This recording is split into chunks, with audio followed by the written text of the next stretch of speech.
नमस्कार दोस्तों, मैं डॉक्टर अमित कुमार शुक्ल आप सबका टारगेट विथ आलू में फिर से स्वागत करता हूं। बारंबार स्वागत है। आप जैसा कि जानते हैं पिछले क्लास में हमारा जो पहला डेमो था बीईओ क्लास को लेकर के हम पूरी संभावना के साथ ये कह सकते हैं कि अब समय आ चुका है कि आप बीईओ की परीक्षा के लिए कमर कस लें।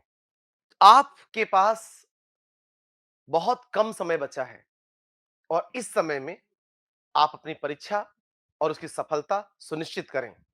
आइए हम आज इतिहास के इसी क्रम में जब पिछले क्लास में मैंने ट्रेंड एनालिसिस किया था, तो आज इस क्रम में हम क्यों न पूरे के पूरे इतिहास का काल विभाजन कर डालें और केवल काल विभाजन नाम के आधार पर नहीं, बल्कि इस आधार पर, इस वैज्ञानिक आधार पर कि काल विभाजन का आधार क्या है। हम इस आधार पर काल का विभाजन करेंगे कि क्यों किसी एक ही काल को अलग-अलग नाम भी दिया गया।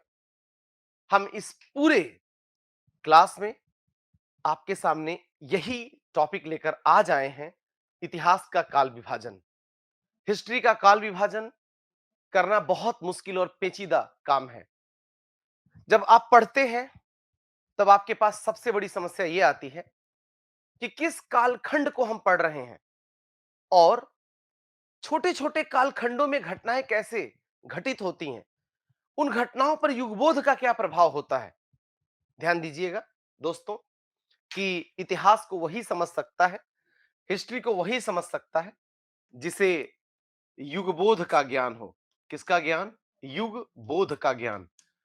जिसे युगबोध का ज्ञान नहीं होगा, वो इतिहास कतई नहीं समझ सकता। युगबोध अपने समय का, एक निश्चित समय का ज्ञान होता है। उस समय की तत्समय का सामाजिक, आर्थिक, राजनीतिक, सांस्कृतिक परिदृश्य क्या था, उसका ज्ञान होता है। कहने का अभिप्राय है, कोई भी निर्णय देश, काल, परिस्थिति सापेक्ष लिया जाता है। तो जब आप किसी पर्टिकुलर देश, काल और परिस्थिति को नहीं समझेंगे, तो कैसे निर्माण कर सकते हैं, कैसे कोई कंक्लूजन ड्रॉ कर सकते हैं। इतिहास, इसी आधार पर हम उसका वर्गीकरण करते हैं और इतिहास को तभी हम समझ सकते हैं जब युगबोध को समझें। और युगबोध को समझने के लिए काल विभाजन बहुत जरूरी है। मैं आपको एग्जांपल्स के माध्यम से भी बताना चाहता हूं। जैसे सपोज करिए, अगर आपको किसी युग के बारे में पूरी जानकारी ना हो, पूरा बोध ना हो, युग का ज्ञान ना हो, तो आप उस युग का मूल्यांकन करते वक्त आज के मानदंडों का अगर प्रयोग कर लेंगे, तो उस युग के संबंध में सही निष्कर्ष नहीं निकल सकता। इसलिए आज के मानदंड मध्यकालीन मानदंड नहीं थे। मध्यकालीन मानदंड प्राचीन मानदंड नहीं थे। प्राचीन मानदंड प्रागैतिहासिक मानदंड मानदंड नहीं थे। प्रागैतिहासिक मानदंड आगे चलकर आद्य ऐतिहासिक मानदंड नहीं रहे। यानी चाहे युग प्रागैतिहासिक हो, आद्य ऐतिहासिक हो, ऐतिहासिक में वो प्राचीन हो, मध्यकालीन हो या आधुनिक, जब तक हर समय का युगबोध ज्ञात नहीं होगा, तब तक आप या हम में से कोई भी एक उचित निष्कर्ष तक नहीं पहुंच सकता। इसलिए दोस्तों, उचित निष्कर्ष तक पहुंचने के लिए सबसे महत्वपूर्ण है कि हम इतिहास का विभाजन करें। मैंने आपसे कहा कि युगबोध का हमारे जीवन में और हमारे निर्णय निर्माण में बहुत बड़ी भूमिका होती है। उदाहरण स्वरूप, इतिहास क्या है? तमाम विद्वानों ने इतिहास को परिभाषित करने की कोशिश किया है। सबका अलग-अलग मत है इतिहास के संदर्भ में। RP Tripathi, doctor RP Tripathi बहुत बड़े इतिहासकार, इलाहाबाद विश्वविद्यालय के retired head of department. Bharat में उनकी बहुत सी पुस्तकें और बहुत से कोटेशन जो बहुत लोकप्रिय हैं और यूपीएससी तथा पीएससी के एग्जामिनेशन में पूछे जा चुके हैं। उनका अपना मानना है कि इतिहास राजाओं महाराजाओं के उत्थान और पतन की कहानी नहीं है, बल्कि यह तत्संबंधी सामाजिक, आर्थिक, राजनीतिक, सांस्कृतिक व्यवस्था का अध्ययन है, सुव्यवस्थित अध्ययन। सबकी परिभाषाएं अलग हो सकती हैं, लेकिन सामान्य तौर पर इतिहास क्या है? तो हमारे अतीत की घटनाओं का सुव्यवस्थित क्रमबद्ध अध्ययन है। एक सुव्यवस्थित और क्रमबद्ध अध्ययन है जिसमें क्या एक इतिहासकार क्या करता है? इतिहासकार केवल तथ्यों को, फैक्ट्स को कलेक्ट नहीं करता। इतिहास कहानियां नहीं लिखता केवल।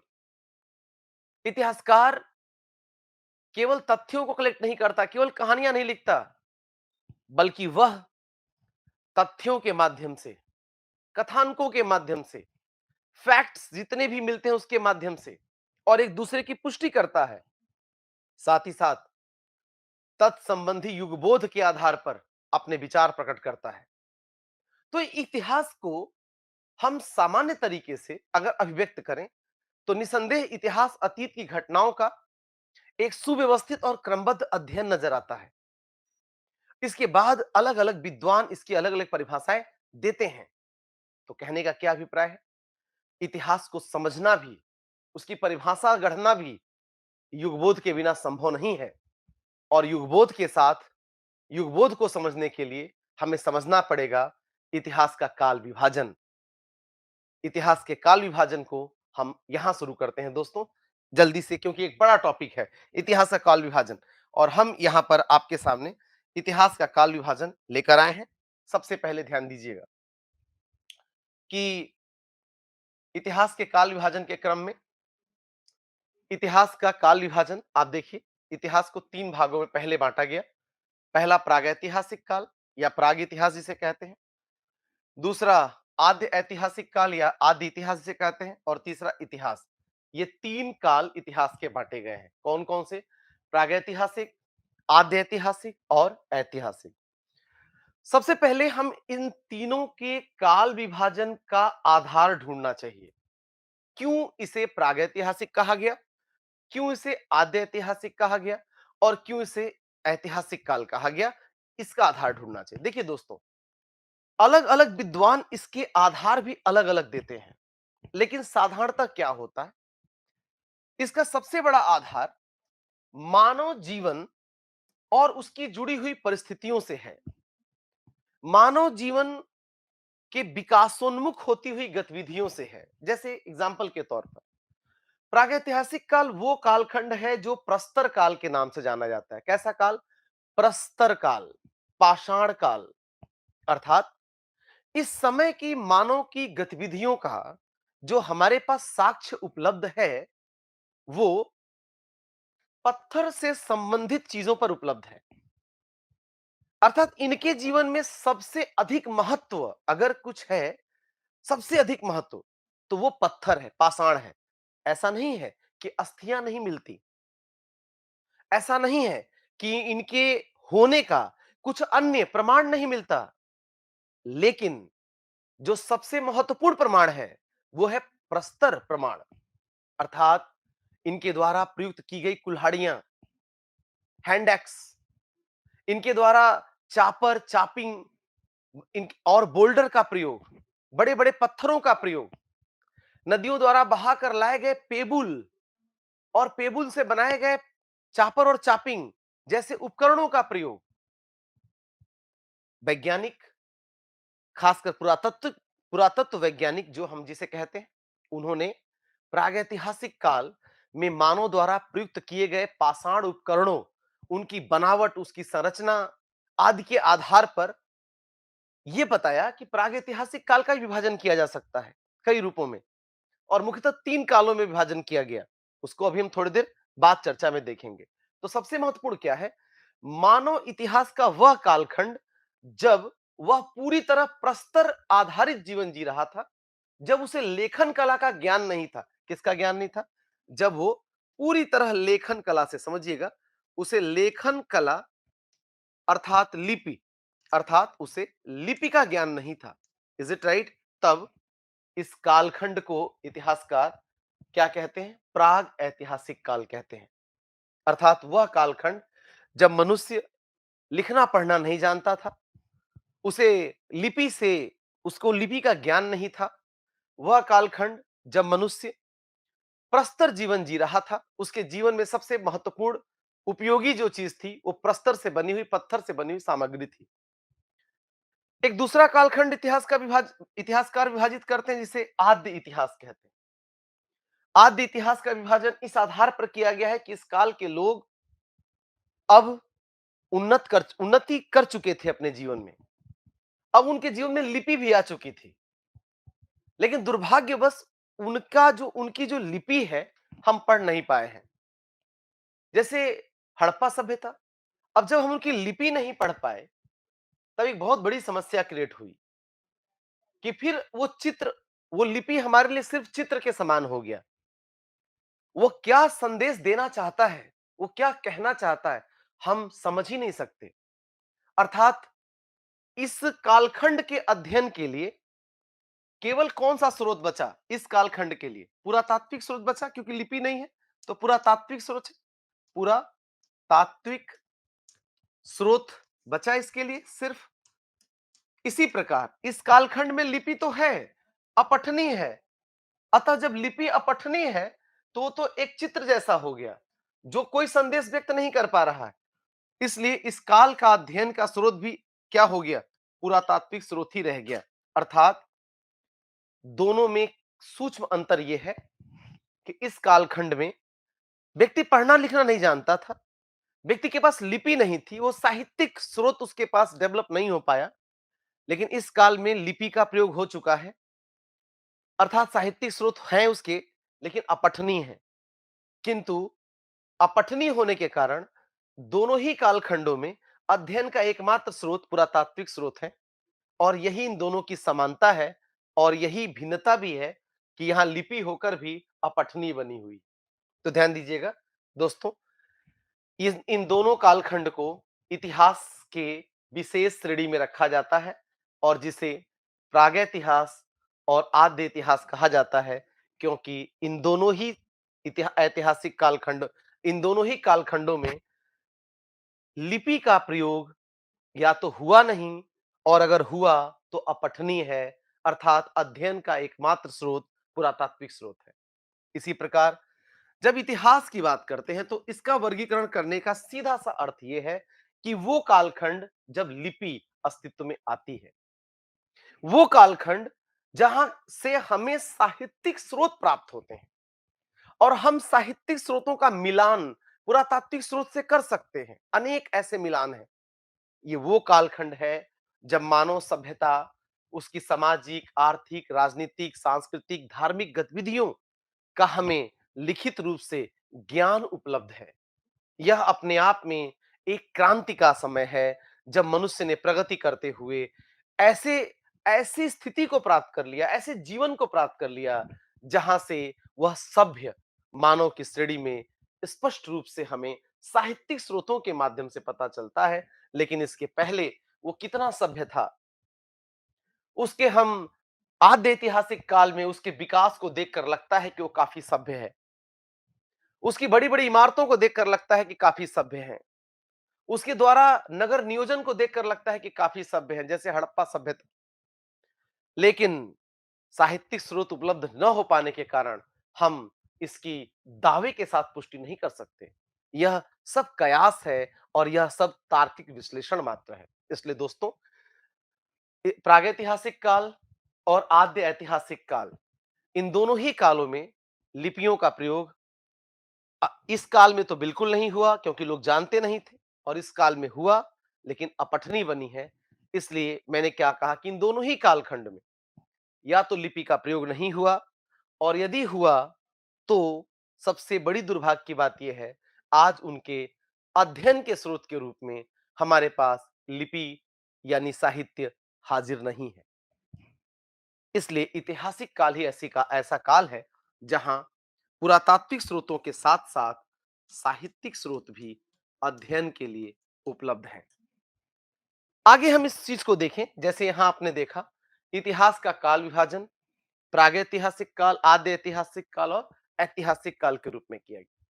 अब हम अगर सूक्ष्म दृष्टि डालें, इससे तो काम नहीं चलना, इसलिए अगर सूक्ष्म दृष्टिकोण डालें और इसके अंदर की सारी चीजों को समझें काल विभाजन के अंतर्गत, तो क्या पाएंगे?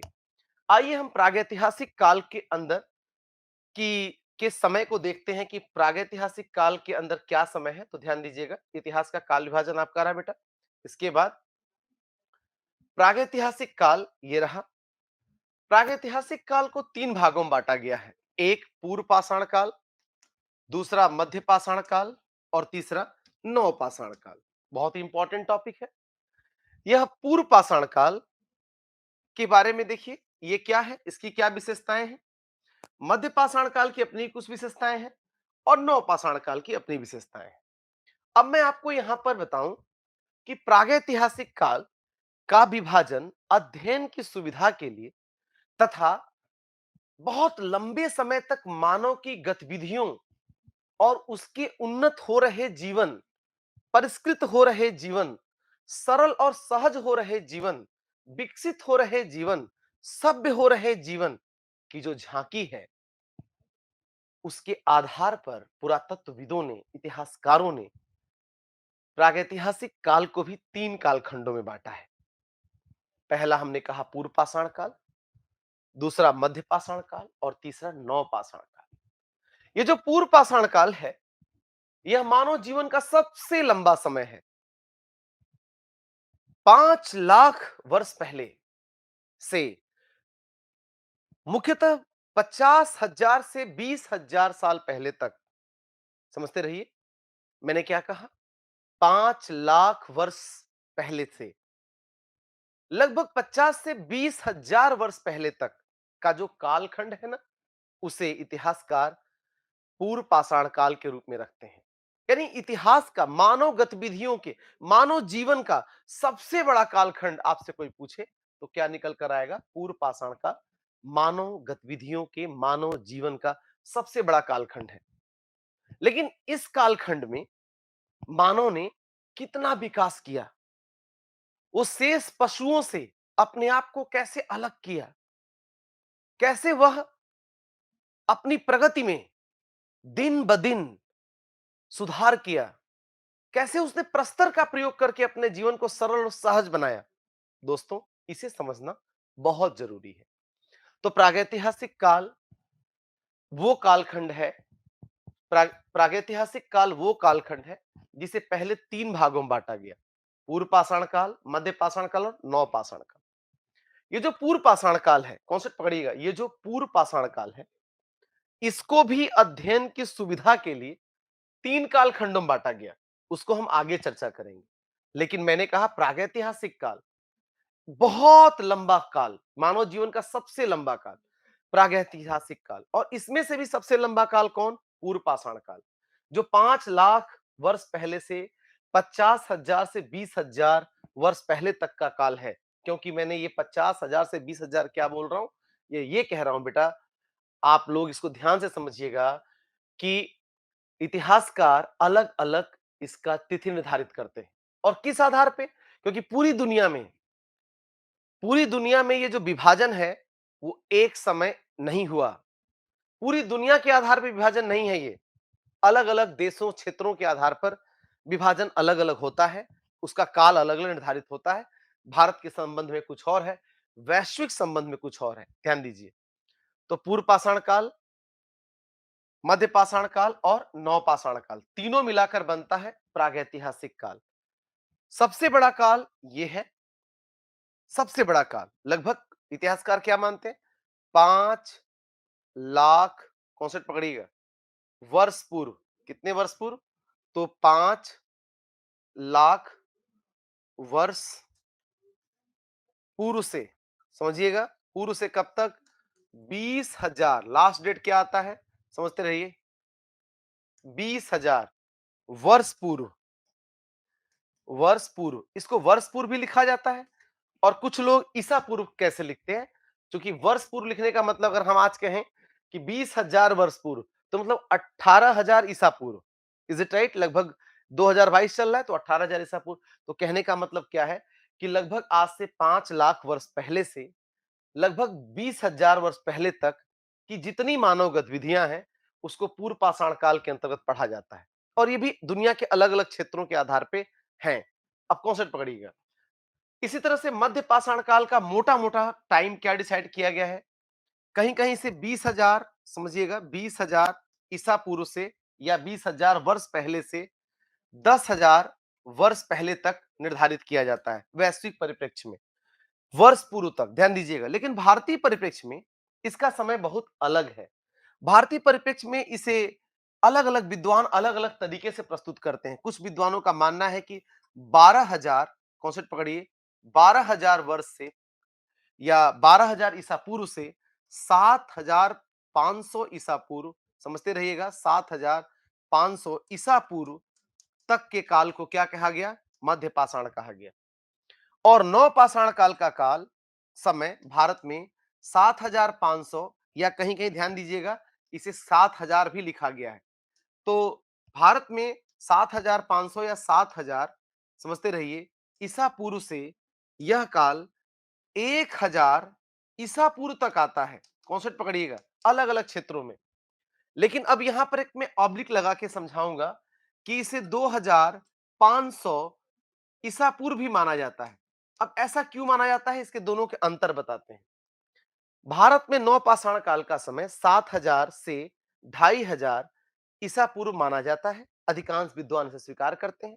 लेकिन भारत में नवपाषाण काल एक ही समय समाप्त नहीं हुआ। जैसे पश्चिमोत्तर भारत में, जहां पंजाब आदि राज्य पड़ते हैं, वहां पर लगभग 7,000 ईसा पूर्व, यानी आज से 9,000 साल पहले, लगभग 7,000 ईसा पूर्व नवपाषाण आ गया और मध्य पाषाण काल खत्म हो गया। और लगभग 2,500 ईसा पूर्व वहां से नवपाषाण काल समाप्त हो गया और उसके स्थान पर आद्य ऐतिहासिक काल आ गया। किंतु उसी समय दक्षिण भारत में, सुदूर दक्षिण में, और उसी समय सुदूर पूर्व में, उत्तर पूर्व में भारत के नवपाषाण काल बना रहा। और वो कब तक बना रहा? तो 1,000 ईसा पूर्व तक बना रहा। तो कहने का क्या मतलब है कि पश्चिमोत्तर भारत में नवपाषाण काल कब समाप्त होता है? लगभग 2,500 ईसा पूर्व। लेकिन सुदूर दक्षिण भारत में और पूर्वोत्तर भारत में नवपाषाण काल कब समाप्त होता है? 1,000 ईसा पूर्व में। ये कॉन्सेप्ट पकड़िएगा। इसीलिए ऐसा क्यों? क्योंकि जीवन की दशाओं तथा उस क्षेत्र में मानव द्वारा प्रयुक्त सामग्रियों के आधार पर जो तय होता है, उसके आधार पर निर्धारित किया जाता है कि यह कब से कब तक रहा। तो भारत के, पूरे भारत के परिप्रेक्ष्य में देखें तो 7,000 से 2,000 ईसा पूर्व के बीच में नवपाषाण काल रहा। 2,500, 7,000 से 2,500 ईसा पूर्व के बीच क्या रहा? नवपाषाण काल रहा। लेकिन भारत के अलग अलग क्षेत्रों के हिसाब से देखेंगे तो ये 1,000 ईसा पूर्व तक दिखाई देगा। ये रहा आपका सामान्य एक परिचय प्रागैतिहासिक काल के इन विभाजनों का। लेकिन अब प्रागैतिहासिक काल का हमें फिर से विभाजन करना चाहिए।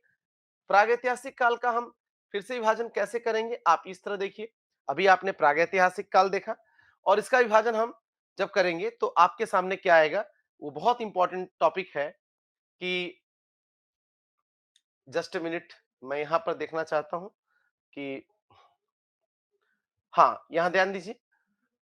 प्रागैतिहासिक काल का हम विभाजन करते हैं तो ये पूर्व पाषाण काल, जो अभी आपको प्रागैतिहासिक काल में पहला पूर्व पाषाण काल था, उस पूर्व पाषाण काल को भी 3 भागों में बांटा जाता है। एक निम्न पूर्व पाषाण काल, दूसरा मध्य पूर्व पाषाण काल और तीसरा उच्च पूर्व पाषाण काल। कॉन्सेप्ट पकड़िएगा। अब हमने पहले इतिहास को 3 भागों में बांटा, एक को प्रागैतिहासिक कहा, दूसरे को हमने आद्य ऐतिहासिक कहा और तीसरे को ऐतिहासिक कहा। फिर हमने पहला जो पूर्व पाषाण काल था, पूर्व पाषाण काल, उसको हम यहां पर आप समझिएगा, पूर्व पाषाण काल अपने आप में क्या है? तो अगर पीछे से आप देखें तो आप यहां ये पाएंगे कि प्रागैतिहासिक काल का पहला कालखंड पूर्व पाषाण काल है। तो इतिहास का विभाजन तो हमने प्रागैतिहासिक, आद्य ऐतिहासिक और ऐतिहासिक रूप में किया। और अब प्रागैतिहासिक का विभाजन पूर्व पाषाण काल, मध्य पाषाण काल और नवपाषाण में काल में किया। अब इस पूर्व पाषाण काल को भी हम 3 भागों में बांट रहे हैं, ये मैं आपको बताना चाहता हूं। कौन कौन भाग है? तो ये भाग है आपके निम्न पूर्व पाषाण काल, मध्य पूर्व पाषाण काल और उच्च पूर्व पाषाण काल। ये वो कालखंड है जो सबसे लंबा है। पूर्व पाषाण काल का सबसे बड़ा काल ये है। इस काल की क्या विशेषता है समझिए।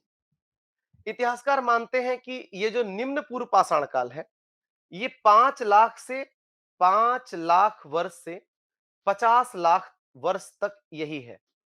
5 लाख से 50 लाख वर्ष तक, समझिएगा, ये कालखंड है। अब ये जो कालखंड है मध्य पूर्व पाषाण काल, ये 50 लाख, ये सॉरी, ये 5 लाख से, इसको 50 लाख नहीं, बल्कि इसे हम क्या कहेंगे, 5 लाख से 50,000, ध्यान दीजिएगा, 5 लाख से 50,000 वर्ष पूर्व का ये कहानी है, निम्न पूर्व पाषाण काल। और ये 50,000 से, कॉन्सेप्ट पकड़िए, 50,000 से अलग अलग विद्वान अलग अलग बताते हैं। कुछ विद्वान कहते हैं 40,000 वर्ष पूर्व तक, और कुछ विद्वान इसे ले आते हैं 20,000 वर्ष पूर्व तक ले आते हैं। इसको समझिएगा, पूर्व पाषाण काल को, उच्च पूर्व पाषाण, मध्य पूर्व पाषाण काल को, और उच्च पूर्व पाषाण का समय ज्यादातर इतिहासकार 40,000, कॉन्सेप्ट पकड़िएगा, 40,000 वर्ष से 20,000 और कुछ 12,000, कॉन्सेप्ट पकड़िएगा, वर्ष पूर्व तक उच्च पूर्व पाषाण काल का समय ले जाते हैं। और जैसे ही उच्च पूर्व पाषाण काल खत्म होता है, वैसे ही आ जाता है मध्य पाषाण काल। क्या आता है? मध्य पाषाण काल। तो देखिए दोस्तों, हमने क्या कहा आपसे, इतिहास का विभाजन 3 आधार पे बताया, प्रागैतिहासिक, आद्य ऐतिहासिक और ऐतिहासिक। प्रागैतिहासिक को 3 भागों में बांटा। कौन कौन से भाग हैं? तो पूर्व पाषाण काल, मध्य पाषाण काल, नव पाषाण काल। पूर्व पाषाण काल को 3 भागों में बांटा। कौन कौन सा है? निम्न पूर्व पाषाण काल, मध्य पूर्व पाषाण काल और उच्च पूर्व पाषाण काल। अब उच्च पूर्व पाषाण काल सबसे लंबा समय रहा, उसके बाद इसका समय, और इसके बाद इसका समय। ये वर्षों में मैंने कहा है, जैसे 5 लाख वर्ष से 50,000 वर्ष पूर्व ये समय था। जैसे 50,000 वर्ष से लगभग 40 से 20,000 पूर्व ये काल था, अर्थात मध्य पूर्व पाषाण काल। जैसे 40,000 से 20,000 और कहीं कहीं 12,000 वर्ष पूर्व उच्च पूर्व पाषाण काल था। और इसके बाद क्या आ जाएगा? मध्य पाषाण काल। तो अब इस कालखंड के विभाजन का आधार क्या था? ये वो कालखंड था जब मनुष्य बड़े बड़े बोल्डर, पत्थर प्रयोग करता था, जब चापर और चापिंग प्रयोग करता था, गंडासा प्रयोग करता था, समझिएगा। और इसके हथियार स्थूल होते थे, भारी होते थे, वहनीय नहीं होते थे। लेकिन ये वो कालखंड है इतिहास का जब वही हमारे आदि मानव अपने प्रस्तर को, पत्थर से बने हथियारों को बहुत बेहतरीन धार दिए, हल्के हथियार बनाए, और फलक, फलक मतलब पत्थर का, शिला का ऊपरी परत, फलक, एक एक परत निकालने की कला सीखे, और उन फलकों से बेहतरीन सूक्ष्म हथियार बनाए। और इन हथियारों से उन्होंने अपने जीवन को सरल सहज बनाया। जैसे मान लीजिए, बड़े बड़े चापर से, जो पत्थर के एक तरफ धार बना करके बनाए जाते थे, पशुओं को छीलना और काटना बहुत कठिन था। लेकिन इन्होंने छोटे छोटे सूक्ष्म हथियार बनाए, ब्लेड के, फलक के, और वो ब्लेड या फलक जो है, उसके उसके धारदार हथियार बने, उसको जानवरों को काटना भी आसान रहा, बेधनिया बनी, चीरने फाड़ने का इनका पूरा प्रोसेस आसान हो गया। और ये वो कालखंड है जब मनुष्य शिकारी है। ये वो कालखंड है जब मनुष्य अभी अपने जीवन को कैसे संग्राहक के रूप में और शिकार करता है। सिर्फ इसके पास और कुछ नहीं है, जीवन जीने के और कोई साधन नहीं है। इसका अर्थव्यवस्था पूरा वही है कि वो शिकार करता है और उसी को आगे चलकर संग्रहित करने की कला सीख लेता है। लेकिन वो शिकारी है, ध्यान दीजिए, इस पूरे कालखंड में वो शिकारी है। और जैसे जैसे समय बीतता है, वो खाद्य संग्राहक होता जाता है। यानी इसी कालखंड में, पूर्व पाषाण काल में ही मनुष्य शिकारी भी है और खाद्य संग्राहक भी बना आगे चलकर। ध्यान दीजिएगा, तो पूर्व पाषाण काल का ये समय आपने देखा, पूर्व पाषाण काल का ये 3 कालों में विभाजित किया गया। इस काल में बड़े पत्थरों के हथियार थे, इस काल में छोटे छोटे बने। इसीलिए पूर्व पाषाण काल को फलक संस्कृति भी कहते हैं। क्या कहते हैं? फलक संस्कृति, ब्लेड प्रधान या फलक संस्कृति के नाम से भी जाना जाता है। अब इससे फायदा क्या हुआ? छोटे हथियार बने तो वहनीय हो गए, उसको लेकर के जानवरों के पीछे दौड़ा जा सकता था। वो अधिक धारदार हो गए, उसका प्रयोग बहुत बेहतर तरीके से किया जा सकता था। इस उच्च पूर्व पाषाण काल में आते-आते ये वो देखिए वो समय है, मनुष्य बहुत सी गतिविधियों में संलग्न हो गया। उच्च पूर्व पाषाण काल में आते-आते उसने कई सूक्ष्म से सूक्ष्मतम हथियार बनाए और इसी समय वह इसी समय वह मछली पकड़ना आदि भी शुरू कर दिया। इसी समय वह इसके अंतिम समय तक जाते-जाते वह अलग-अलग प्रकार के शिकार की विधाएं सीखा। कॉन्सेप्ट पकड़िए, ये वो काल था अंतिम समय में आते-आते जब मनुष्य इस काल से बहुत आगे निकल चुका था। इस काल से बहुत आगे निकल चुका था और वो मध्य काल में, मध्य पाषाण काल में प्रवेश करने वाला था। ये वो काल था। तो ध्यान दें दोस्तों, मैंने कहा पूर्व पाषाण काल को 3 भागों में हम लोग बांटे। अब इसके बाद हम क्या देख सकते हैं कि आद्य ऐतिहासिक काल से पहले भी हमें देखना पड़ेगा कि यहाँ पर पूर्व पाषाण काल को 3 भागों में बांटा गया। अब हम तीनों भाग की चर्चा कर दिए, तो इसके बाद हमारे सामने क्या आता है? पूर्व पाषाण काल के बाद आद्य ऐतिहासिक काल। क्योंकि प्रागैतिहासिक काल को 3 भागों में बांटा गया था, तो उस 3 भागों के आधार पर जो पहला प्रागैतिहासिक काल था, वो पूर्व पाषाण काल था। लेकिन अब इसके पहले हमें एक चीज और देख लेना चाहिए, वो है अ, मध्य पाषाण काल। मध्य पाषाण काल। मध्य पाषाण काल और मध्य पाषाण काल के बाद हम नव पाषाण काल को देखेंगे। देखिए मध्य पाषाण काल वो समय था जब मानव मानव की विशेषता क्या है कि अब वह शिकारी शिकारी तो वह इसके पहले भी था, अभी भी वो शिकारी बना हुआ है। शिकारी के साथ-साथ पहले वह खाद्य समझिएगा, खाद्य संग्राहक संग्राहक वो पूर्व पाषाण काल के अंतिम समय तक खाद्य संग्राहक भी बन गया था, अभी भी खाद्य संग्राहक है। प्लस एक नई बात जो जुड़ी इस समय वो ये जुड़ी कि पास मध्य पाषाण काल के लोग अब समझते रहिएगा पशुपालन सीख गए। वह पशुपालन से परिचित हो गए। सबसे इंपॉर्टेंट बात है, किससे परिचित हो गए? पशुपालन से। साथ ही साथ एक और बहुत महत्वपूर्ण बात है, इस समय का मनुष्य अब गर्तावास बनाने लगा। गर्तावास बनाने लगा। ये बहुत महत्वपूर्ण बात है, ध्यान दीजिएगा। इस समय का मनुष्य अब नौका का प्रयोग करने लगा।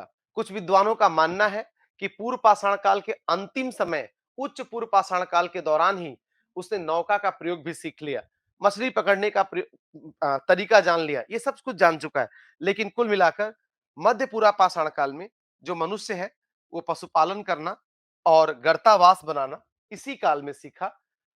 वह अपने प्रिय पशुओं को पालना और जमीन के नीचे गड्ढा खोदकर आवास बनाने की प्रक्रिया इस काल में उसने सीख लिया। इसके पहले पूर्व पाषाण काल में ही मनुष्य अग्नि से परिचित हो गया, उसके आविष्कार को जान गया। लेकिन अब इसके बाद ऐसा काल आएगा जब मनुष्य आग का प्रयोग करना सीखेगा, प्रयोग करना अपने जीवन को बेहतर बनाने के लिए, अर्थात पके हुए भोजन के लिए आदि के लिए वो अग्नि का प्रयोग करता है, लेकिन अभी नहीं।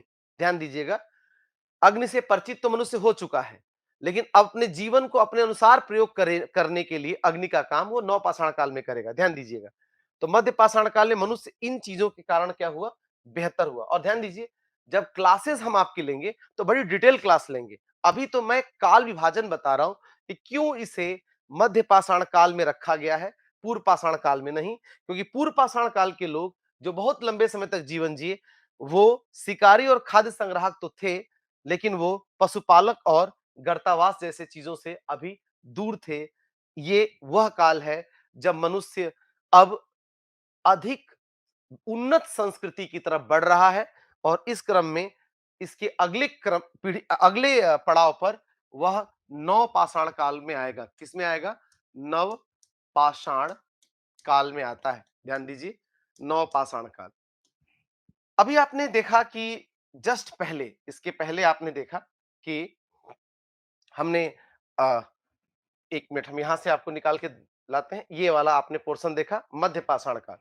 मध्य पाषाण काल का समय भारत के परिप्रेक्ष्य में अलग-अलग बताया गया है। भारतीय परिप्रेक्ष्य में इसे 12,000 कॉन्सेप्ट पकड़ लीजिए, इसे 12,000 ईसा पूर्व, समझिए ईसा पूर्व से इसे 7,000 मोटा-मोटा 7,000 या 7,500 कहीं-कहीं 8,000 तक लिखा गया है। ध्यान दीजिए, ईसा पूर्व के बीच माना जाता है। तो मध्य पाषाण काल का समय कब माना जाता है? काल विभाजन कर रहे हैं तो 12,000 ईसा पूर्व से 8,000 या 7,000 ईसा पूर्व तक मानते हैं भारत में। इसके बाद हमारे पास आता है जो सबसे महत्वपूर्ण चीज, वो है नवपाषाण काल। तो नवपाषाण काल का जो समय है, सबसे पहले समय जान लीजिए। इसको मोटे तौर पर 7,000 ईसा पूर्व से, समझिएगा 7,000 ईसा पूर्व, या कहीं कहीं मैंने क्या कहा 8,000 ईसा पूर्व भी लिखा रहता है। यहां से 2,500 ईसा पूर्व के बीच भारत में नवपाषाण काल का समय माना जाता है। किंतु अगर आप इसे ध्यान से समझें तो ये कुछ इस तरह से दिखाई देगा। इसे समझिए, ये कुछ ऐसे दिखाई देगा जैसे कि ये वो क्षेत्र है, दिस वॉज द एरिया, ये वो क्षेत्र है जहां पर, और आगे हम और बढ़ा लें तो ये क्षेत्र जहां पर 2,500 ईसा पूर्व में नवपाषाण काल समाप्त हो गया और यहां आद्य ऐतिहासिक काल आ गया। कॉन्सेप्ट पकड़िएगा। लेकिन वहीं पूर्वोत्तर भारत, कहां पर? पूर्वोत्तर भारत में तथा सुदूर दक्षिण भारत में, कहां पे? सुदूर दक्षिण दक्षिण भारत में यह नवपाषाण काल 1,000 ईसा पूर्व तक बना रहा, या इसी यहीं 1,000 ईसा पूर्व में जाकर समाप्त हुआ। Is it right? तो ध्यान दीजिए, नवपाषाण काल का समय क्या है? 8,000 से 7,000 ईसा पूर्व से लगभग 2,500 ईसा पूर्व। और इसी दौरान मैंने कहा ये ये कब आया भारत में? तो इस क्षेत्र में दिखाई देता है कि 2,500 ईसा पूर्व में नवपाषाण काल समाप्त हो जाता है, उसके स्थान पर आद्य ऐतिहासिक काल आता है। लेकिन पूर्वोत्तर भारत में और सुदूर दक्षिण में नवपाषाण काल 1,000 ईसा पूर्व तक बना रहता है और इसके बाद समाप्त होता है, यानी 1,000 ईसा पूर्व में जाकर समाप्त होता है, ऐसे भी कह सकते हैं। अब इस काल की इतनी विशेषताएं थी, हम लोग क्लास में बहुत डिटेल पढ़ेंगे इस काल की विशेषताएं। Is it right? जैसे अग्नि का प्रयोग करना मनुष्य सीख गया, अब कृषि का काम करना सीख गया, अब आवास बनाकर रहने लगा, चाक का प्रयोग करने लगा। मृदभांड का प्रयोग वो मध्य पाषाण काल में भी करता था, लेकिन अब चाक आधारित मृदभांड का प्रयोग करने लगा। वो बहुत सी ऐसी गतिविधियों से परिचित हुआ। इसकी डिटेलिंग हम क्लास के दौरान करेंगे। अभी तो काल विभाजन हो रहा है, दोस्तों ध्यान समझिएगा। अब इसी क्रम में हम क्या देखते हैं कि आद्य ऐतिहासिक काल आता है, आपका एक बहुत इंपॉर्टेंट टॉपिक। इसके बाद नवपाषाण काल के बाद आद्य ऐतिहासिक काल आता है। आद्य ऐतिहासिक काल को दो कालों के बीच से समझा जा सकता है। 2,500, कॉन्सेप्ट पकड़िएगा, 2,500 ईसा पूर्व से, 2,500 ईसा पूर्व से 1750 ईसा पूर्व, अधिकांश विद्वान इसे स्वीकार करते हैं के बीच, 2,500 से 1750 ईसा पूर्व के बीच आद्य ऐतिहासिक काल भारत में दिखाई देता है। Is it right? लेकिन इसका भी अपना विभाजन है। जब हम हड़प्पा सभ्यता पढ़ेंगे तो इसकी डिटेलिंग करेंगे। Is it right? कि कब पूर्व हड़प्पा है, कब उन्नत हड़प्पा है और कब हड़प्पोत्तर है, यानी पतनोन्मुख हड़प्पा, इसी में से निकालेंगे।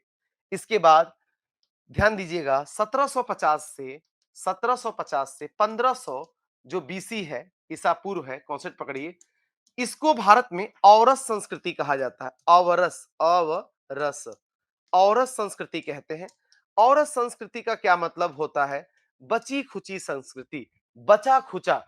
चूंकि हड़प्पा सभ्यता का पतन का क्या तात्पर्य है कि नगरीय सभ्यता का पतन हो जाना, अर्थात अब यह सभ्यता ग्रामीण हो गई। तो इस दौरान ग्रामीण जीवन को हम देखते हैं। इसे हम ना तो हड़प्पा सभ्यता में शामिल करते हैं और इस कालखंड को ना तो वैदिक सभ्यता में शामिल किया जाता है। इसलिए इसे 1750 से 1500 बीसी तक औरस संस्कृति के रूप में हम इसे देखते हैं। दोस्तों, वैदिक काल को भी हम आद्य ऐतिहासिक काल में रखते हैं, क्योंकि 1500, और इसका समय पहले हम विभाजन करेंगे। 1500 बीसी से, कॉन्सेप्ट पकड़िएगा, 600 बीसी के बीच में इसका रियल काल विभाजन किया गया है। और इसमें भी दो प्रकार का काल विभाजन है। 1500 से, कॉन्सेप्ट पकड़िएगा, वैदिक काल में 1500 से 1,000 बीसी के बीच में ऋग्वैदिक काल, और 1,000 से, कॉन्सेप्ट पकड़ें, 1,000 से 600 के बीच में उत्तर वैदिक काल। का निर्धारण किया गया है। यानी ऋग वैदिक काल कौन सा हो गया? वो हो गया 1500 से 1000। और उत्तर वैदिक काल कौन सा हो गया? वो हो गया 1000 से 600 बीसी। 1500 से 1000 ऋग्वैदिक, 1000 से 600 उत्तर वैदिक। यहां इस दोनों ही कालखंड को हम आद्य ऐतिहासिक कालखंड में रखते हैं। यहां लिपि है, पढ़ी नहीं गई। यहां हमें स्पष्ट ज्ञान नहीं है, लेकिन आर्य लोग एक भाषा भाषी लोग थे जो किसी निश्चित भाषा में अपने साहित्य को श्रुति परंपरा से आगे बढ़ाते थे। और वो उसकी चर्चा हम जब वैदिक काल पढ़ेंगे तो काफी डिटेल में करेंगे। ये श्रुति परंपरा आगे चलकर 6वीं शताब्दी ईसा पूर्व और 5वीं शताब्दी ईसा पूर्व में सूत्र साहित्य के माध्यम से इसे लिपिबद्ध किया गया। इस वैदिक साहित्य को लिपिबद्ध किया गया। लेकिन शुरुआत में ये माना जाता है कि श्रुति परंपरा से आगे बढ़ा हमारा वैदिक साहित्य, तो इसीलिए इस कालखंड को आद्य ऐतिहासिक काल में रखा जाता है। अगर इसके बाद देखें तो आद्य ऐतिहासिक काल के बाद जो सीधा काल हमारे सामने आता है उसे ऐतिहासिक काल कहते हैं। तो ये रहा हमारे सामने ऐतिहासिक काल। 600 कॉन्सेप्ट पकड़िए, 600 बीसी से 700, मतलब पूरी 700 बीसी, ज्यादातर इतिहासकार मानते हैं 700 बीसी तक का काल को प्राचीन भारतीय इतिहास में रखा जाता है। कुछ इतिहासकार इसे, सॉरी हम यहाँ बीसी लिख रहे हैं, दैट्स वेरी सॉरी, ये बीसी नहीं बेटा, इसका क्या हम बोले कि 600 बीसी, यहां बीसी होगा, पहले में केवल बीसी होगा। 600 बीसी से 700 एडी ईस्वी तक का कालखंड को प्राचीन इतिहास के कालखंड में रखा जाता है। लेकिन कुछ इतिहासकार इसे 800 एडी तक लिखते हैं, कुछ 750 एडी तक लिखते हैं। यानी सबका अपना अपना मत है। लेकिन साधारणतः आप अधिकांश पुस्तकों में यही पाएंगे, गाइड में नहीं पुस्तकों में ये पाएंगे कि 8वीं सदी से पूर्व मध्यकाल शुरू हो जाता है। तो 8वीं सदी से कहने का मतलब जैसे ही 700 प्लस होगा तो पूर्व मध्यकाल होगा। मैं आपको एग्जांपल देकर बताता हूं। आप बताइए मोहम्मद बिन कासिम ने सिंध पर कब आक्रमण किया? तो आपको सबको मालूम है 712 ईस्वी में। अब बताइए मोहम्मद बिन कासिम ने प्राचीन काल में आक्रमण किया कि पूर्व मध्यकाल में? तो आप बताएंगे पूर्व मध्यकाल में। तो अगर मोहम्मद बिन कासिम 712 में सिंध पर आक्रमण कर सफल हो जाता है और उसे हम पूर्व मध्यकाल में लेते हैं, तो इसका मतलब है कि 700 के बाद की गतिविधियों को पूर्व मध्यकाल में शामिल कर लिया गया। इसीलिए साधारणतः माना जाता है कि 600 बीसी से 700 एडी के बीच का जो कालखंड है, इसे ही प्राचीन भारत का यही कालखंड है। इसे प्राचीन काल के अंतर्गत रखते हैं। इसके बाद मध्यकालीन भारत की बात करें हम। मध्यकालीन भारत को अध्ययन की सुविधा के लिए पहले अभी आपसे कहा कि मैंने यहाँ पूर्व मध्यकाल, कौन सा? पूर्व मध्यकाल और मध्यकाल में विभाजन कर दिया गया है। पूर्व मध्यकाल और मध्यकाल में कॉन्सेप्ट पकड़िए, पूर्व मध्यकाल और मध्यकाल में। पूर्व मध्यकाल को साधारणतः 8वीं सदी से, मैंने 800 नहीं लिखा, 8वीं सदी से, फ्रॉम 8th सेंचुरी से 12वीं सेंचुरी एडी तक, कॉन्सेप्ट पकड़िए, सेंचुरी मतलब एडी तक का जो समय है, इसे पूर्व मध्यकाल कहा गया है। इस पूर्व मध्यकाल को अलग अलग नाम भी दिए गए, जैसे राजपूत काल, जैसे अंधकार युग, जैसे सामंत युग, ऐसे कई नाम इतिहासकार अपने अनुसार देते हैं। ये जो नाम अलग अलग दिया गया है ना, इसके पीछे इतिहास लेखन की धारा है। साम्राज्यवादी अपने दृष्टिकोण से इतिहास लिखते हैं, मार्क्सवादी अपने दृष्टिकोण से इतिहास लिखते हैं, सबाल्टर्न अपने दृष्टिकोण से इतिहास लिखते हैं, राष्ट्रवादी अपने दृष्टिकोण से इतिहास लिखते हैं। यानी सारे इतिहासकारों के द्वारा जो उनके दृष्टिकोण में फिट बैठता है उसके अनुसार नाम भी देते हैं। इसी तरह मध्यकाल, अब बचा हुआ जो शेष मध्यकाल है, तो उसे शेष मध्यकाल को 12वीं सदी, यानी खासकर 1200 के बाद से कहां तक, 1707 में औरंगजेब की मृत्यु तक का जो समय है, इसे शेष मध्यकाल में रखते हैं। और इसमें दो कालखंड आते हैं, एक सल्तनत काल और दूसरा मुगल काल। आपको मालूम है 1206 से 1526 तक सल्तनत काल और 1526 से 1707 औरंगजेब की मृत्यु तक, 1206 से 1707 तक सल्तनत काल और अगर मैं सही बोल रहा हूं तो यही है कि 1206 से 1526 तक, जी हाँ, 1526 तक सल्तनत काल और 1526 से 1707 तक मुगल काल, जो मध्य काल का भाग है, आता है। और 1707 के बाद भी मुगल काल है, वो फाइनली जाकर 1858 में समाप्त होता है, लेकिन उसे मुगल काल नहीं कहा जाता। Is it right? Mughal dynasty जरूर थी, लेकिन अब उनका प्रभाव कम होता गया और धीरे धीरे डिक्लाइन चले गए, डिक्लाइन हो गए। तो औरंगजेब की मृत्यु तक के कालखंड को मध्यकाल में रखा जाता है। इस प्रकार 18वीं सदी, कौन सी सदी? 18वीं सदी, कौन सा पकड़िएगा, से 18वीं सदी से भारत में आधुनिक काल की शुरुआत मानी जाती है। यद्यपि विद्वानों का मानना है कि यह संक्रमण काल था। इस समय बहुत से परंपरागत राजा भारत में शासन करते थे। अधिकांश भारतीयों की व्यवस्था परंपरागत ही थी। बावजूद उसके विदेशी कंपनियों के आगमन, यहां पर अलग सामाजिक सांस्कृतिक प्रणाली का विकास, राजनीतिक प्रणाली का विकास, आर्थिक प्रणाली के विकास तथा शिक्षा संबंधी गतिविधियों आदि के कारण इस समय माना जाता है कि 18वीं सदी में भारत में आधुनिकता की नींव पड़ी और 19वीं सदी में उसमें एक प्रखर विकास देखने को मिलता है। इसीलिए 19वीं सदी को भारत में पुनर्जागरण का काल भी कहते हैं। तो ध्यान से समझिएगा, आधुनिक काल की शुरुआत 18वीं सदी से मानी जाती है। Is it right? कुछ विद्वान इसे 18वीं और 19वीं सदी कहते हैं। तो इस तरह से आप काल विभाजन आपने देखा कि इतिहास का काल विभाजन ये है। लेकिन अब इसमें कुछ बातों को और जोड़ना है, जैसे आधुनिक काल।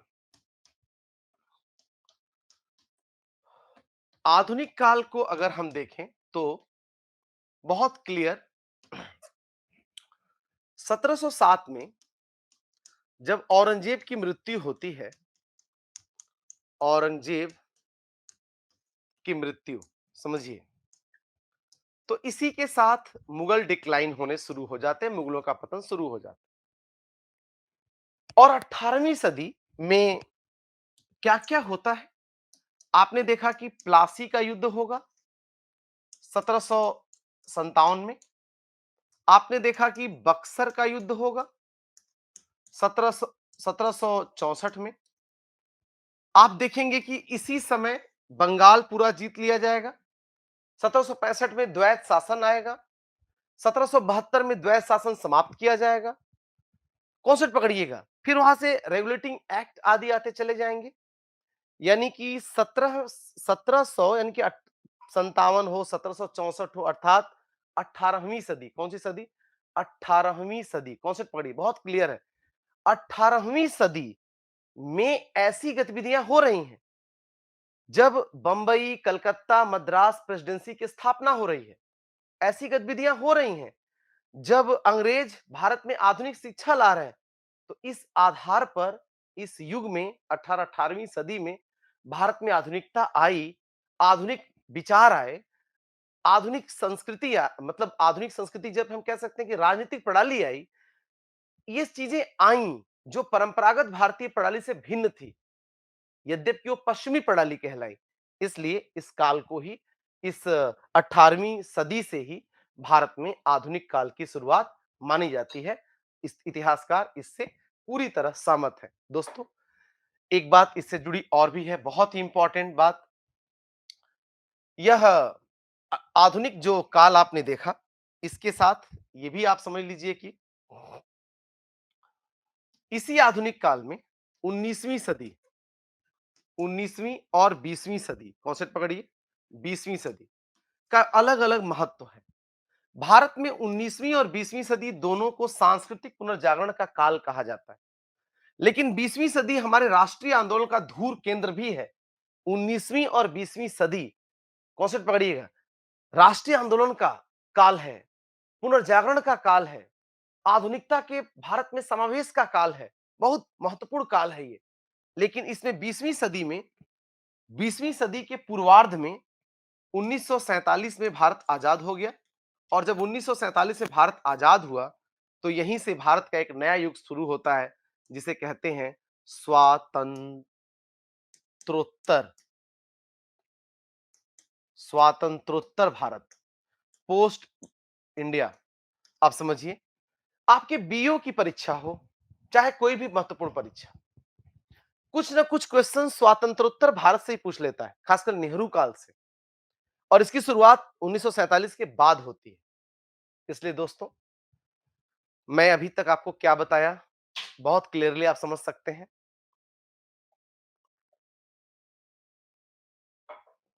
मैंने आपको बताया इतिहास को, संपूर्ण मानव इतिहास को 3 भागों में बांटा। प्रागैतिहास, आद्यैतिहास, ऐतिहास। यानी प्रागैतिहासिक काल, आद्यैतिहासिक काल, ऐतिहासिक काल। प्रागैतिहासिक काल को फिर 3 भागों में बांटा गया। पूर्व पाषाण काल, मध्य पाषाण काल, नवपाषाण काल। पूर्व पाषाण काल को फिर से 3 भागों में बांटा गया। फिर से 3 भागों में। निम्न पूर्व पाषाण काल, मध्य पूर्व पाषाण काल और उच्च पूर्व पाषाण काल। अब इन तीनों के बांटने का मुख्य आधार क्या है? उस समय के मानव की गतिविधियां जो पत्थरों पर दिखाई देती हैं, विशेष तौर पर। साथ ही इस समय तीनों ही कालखंडों में, चाहे पूर्व पाषाण काल हो, मध्य पाषाण काल हो और नव पाषाण, मनुष्य लिपि का प्रयोग करना नहीं जानता था। तो पूर्व पाषाण काल को भी मैंने 3 भागों में बांटा और पूर्व पाषाण काल के बाद आया मध्य पाषाण काल।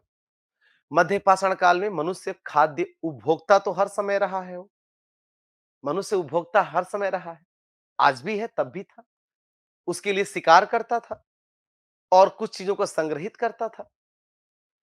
आगे चलकर मध्य पाषाण काल में मनुष्य शिकार भी करता है, संग्रहित भी करता है, लेकिन पशुपालन भी सीख गया। उसके बाद आता है नवपाषाण काल और नवपाषाण काल में वह अब कृषि भी सीख गया। इसके बाद का जो समय है नवपाषाण काल के बाद का, उसे आद्य ऐतिहासिक काल में रखते हैं।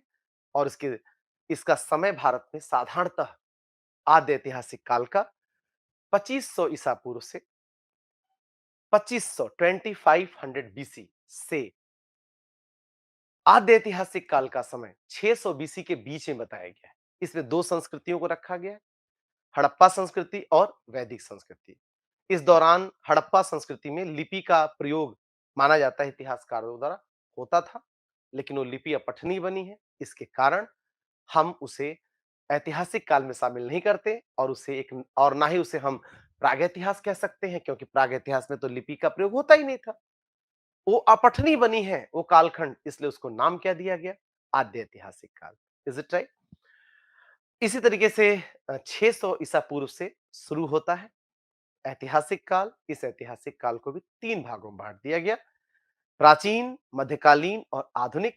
प्राचीन काल को साधारणतः 600 ईसा पूर्व से 700 ईसा पूर्व, 700 ईस्वी या 750 ईस्वी और कुछ इतिहासकार 800 ईस्वी तक मान लेते हैं, लेकिन साधारणतः 600 बीसी टू 700 एडी भारत में प्राचीन इतिहास है।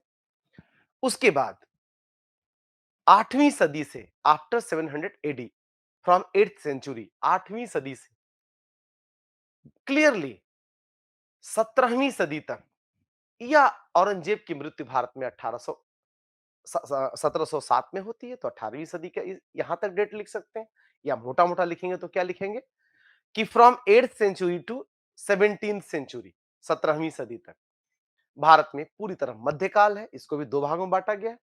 पूर्व मध्यकाल जो है वो 8वीं सदी से 12वीं सदी तक, और उसके बाद मध्यकाल की जो सीमा है वो 12वीं सदी से के बाद 13वीं सदी से कब तक? 18वीं सदी तक। इसके बाद आता है भारत में आधुनिक काल 18वीं सदी में। 19वीं सदी में क्या होता है? भारत में पुनर्जागरण आता है और 20वीं सदी में राष्ट्रीय आंदोलन तीव्र होता है और भारत स्वतंत्र होता है। और 20वीं सदी में 1947, 15 अगस्त 1947 को भारत आजाद होता है और उसके बाद एक नया युग शुरू होता है जिसे कहते हैं स्वातंत्रोत्तर भारत। तो दोस्तों, ये मैंने संक्षेप में इतिहास का विभाजन किया। अगर आप इतिहास का ये कालखंड नहीं समझेंगे, विभाजन नहीं समझेंगे, तो इतिहास कतई नहीं समझ सकते। इसलिए पहले इसे समझिए, अपने मस्तिष्क को इतिहास के इस कालक्रम को में ले जाइए, कालखंड में ले जाइए और सोचिए उस समय का मानव कैसा जीवन जीता होगा, और उसी आधार पर आप उसके देश, काल, परिस्थिति के आधार पर ही उसकी गतिविधियों का मूल्यांकन करिएगा। जब आप देश काल परिस्थिति के आधार पर गतिविधियों का मूल्यांकन करते हैं, तब आपका निष्कर्ष युक्त युक्त होता है, तर्कसंगत होता है और युक्त युक्त तर्कसंगत अध्ययन के लिए ही हमें इतिहास का काल विभाजन करना चाहिए। आपको मैंने आज ये क्लास बताई। फिर हम मिलते हैं एक नए टॉपिक के साथ। तब तक के लिए नमस्कार।